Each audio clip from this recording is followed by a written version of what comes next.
Hello दोस्तों, जैसा कि आप जानते हैं कि हम आपके लिए वीडियो लेकर आते हैं, ऐसे वीडियो जो कि आपके एग्ज़ाम में हेल्प करने वाले हैं।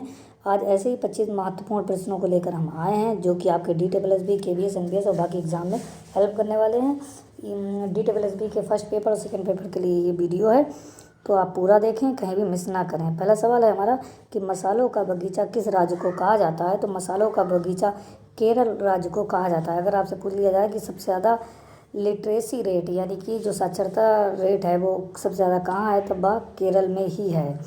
अगला प्रश्न है हमारा कि महाभारत का प्राचीन नाम क्या है। तो जय संहिता जो है वो महाभारत का प्राचीन नाम है। अगला प्रश्न है कि न्यूट्रॉन की खोज किसके द्वारा की गई। तो जेम्स चैडविक के द्वारा न्यूट्रॉन की खोज की गई थी। अगला प्रश्न है हमारा कि अल्फ्रेड नोबेल ने किसका आविष्कार किया था, यानी किसका इन्वेंशन किया था। तो डायनामाइट का किया था। किसका किया था? डायनामाइट का किया था। रोज़ाना इस तरीके की वीडियो पाने के लिए आप हमारे चैनल पर बने रहें। नए हैं तो चैनल को सब्सक्राइब कर लीजिए, और अगर आपको इसकी PDF चाहिए तो डिस्क्रिप्शन में मैं अपने टेलीग्राम चैनल का लिंक दे दूँगा, वहाँ से आप इसकी फ्री में PDF ले सकते हैं। तो अगला प्रश्न है कि लॉ ऑफ फ्लोटिंग सिद्धांत की खोज किसके द्वारा की गई। तो आर्किमिडीज के द्वारा की गई थी। ठीक है। अगला प्रश्न है कि कौन सी पार्टी भारत में स्वतंत्रता प्राप्त करने के बाद सत्ता में आई। तो जो भारतीय राष्ट्रीय कांग्रेस थी वह सत्ता में आई थी।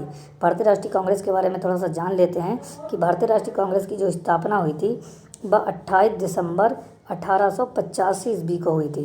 एक प्रश्न और आपसे पूछ लिया जाता है कि भारतीय राष्ट्रीय कांग्रेस की जब स्थापना हुई थी उस समय भारत के वायसराय कौन थे। तो उस समय जो भारत के वायसराय थे वो लॉर्ड डफलिन थे। ठीक है। अगला प्रश्न है कि स्ट्रेट ड्राइव पुस्तक के लेखक कौन है। तो सुनील गावस्कर हैं। ठीक है। सुनील गावस्कर जो भारत के एक मशहूर क्रिकेटर रहे हैं। ठीक है। चौक का रासायनिक नाम क्या होता है। तो चौक का जो रासायनिक नाम होता है वो कैल्शियम कार्बोनेट होता है। ठीक है। इतना तो आप याद कर लेंगे। अगला प्रश्न है कि भारत का कौन सा राज्य 3 तरफ से बांग्लादेश से घिरा हुआ है। तो त्रिपुरा एकमात्र ऐसा राज्य है जो बांग्लादेश से तीनों तरफ से घिरा हुआ है। अगला प्रश्न है कि कांग्रेस के प्रथम मुस्लिम अध्यक्ष कौन थे। तो बदरुद्दीन तैयब जी थे। कौन थे? बदरुद्दीन तैयब जी थे। और मैं आपको शुरू में बता चुका हूँ कि कांग्रेस की स्थापना जो हुई थी वो 1885 ईस्वी में हुई थी। अगला प्रश्न है कि अंग्रेज़ों ने भारत पर कितने साल शासन किया था। तो लगभग 200 साल किया था। कितना? लगभग 200 साल किया था। अगला प्रश्न है कि भूटान की राजभाषा कौन सी है।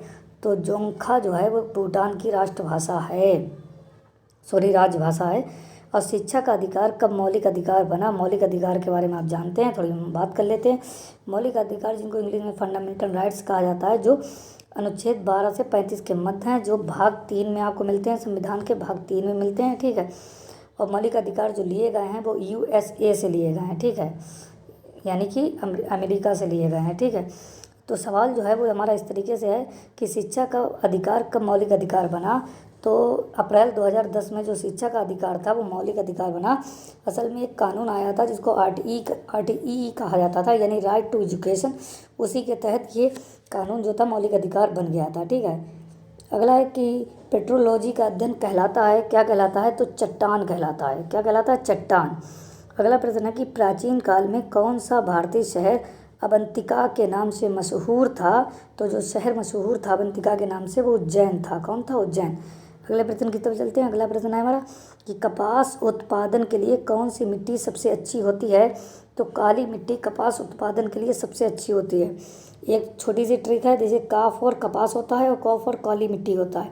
तो ऐसे भी आप याद कर सकते हैं कि का से कपास जो होता है सबसे बेहतर, सबसे अच्छा कहाँ होता है। तो काली मिट्टी में होता है। अगला है कि नाबार्ड की स्थापना किस वर्ष की गई। तो नाबार्ड की जो स्थापना थी वो 1982 में की गई थी। ठीक है। अगर आपसे पूछ लिया जाए कि 1983 में क्या हुआ था, तो भारत पहली बार वर्ल्ड कप जीता था 1983 में। अच्छा, उस समय कप्तान कौन था। तो कपिल देव थे। अगला प्रश्न है कि विद्युत पंखा का आविष्कार किसने किया था। तो शूलर एस व्हीलर ने किया था। अगला प्रश्न है कि रामचरितमानस के लेखक कौन हैं।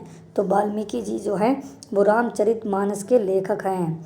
अगला है कि पडियानी किस राज्य का प्रसिद्ध लोक नृत्य है। तो यह केरल राज्य का है। केरल के बारे में अभी हम सुबह ऊपर चर्चा कर चुके हैं कि यह मसालों का बगीचा कहा जाता है इसको, और सबसे ज़्यादा लिटरेसी रेट जो है, सबसे ज़्यादा साक्षर, सबसे ज़्यादा पढ़े लिखे लोग जो हैं वह केरल राज्य में ही हैं। अगला है प्रश्न कि एटीएम में टी का क्या अर्थ होता है? तो एटीएम में टी का अर्थ होता है टेलर। वैसे एटीएम की जो फुल फॉर्म होती है वह ऑटोमेटिक टेलर मशीन होती है। ठीक है, अगले प्रश्न की तरफ चलते हैं। अगला प्रश्न है कि शिवाजी महाराज के शासनकाल में मंत्रिपरिषद को किस नाम से जाना जाता था? तो अष्टप्रधान के नाम से जाना जाता था। ये बहुत महत्वपूर्ण प्रश्न है जो कि आपके एग्जाम में देखने को मिल सकता है। अगला प्रश्न है कि जल की स्थायी कठोरता दूर करने के लिए किसका उपयोग किया जाता है? तो वॉशिंग सोडा का उपयोग किया जाता है। ठीक है, राजा रानी मंदिर किस राज्य में स्थित है? तो यह उड़ीसा राज्य में स्थित है। अगला प्रश्न है कि भारतीय संविधान के किस भाग में स्पष्ट रूप से घोषणा की गई है कि भारत एक धर्मनिरपेक्ष राज्य है? तो भारत के संविधान की प्रस्तावना में यह घोषणा की गई है, ऐलान किया गया है कि भारत एक धर्मनिरपेक्ष राज्य है, यानी एक सेकुलर कंट्री है। आई होप कि आपको वीडियो पसंद आया होगा। पसंद आया तो लाइक करें, सब्सक्राइब करें और अपने दोस्तों से शेयर करें। और रोजाना इस तरीके की वीडियो पाने के लिए आप हमारे चैनल पर बने रहिए। धन्यवाद।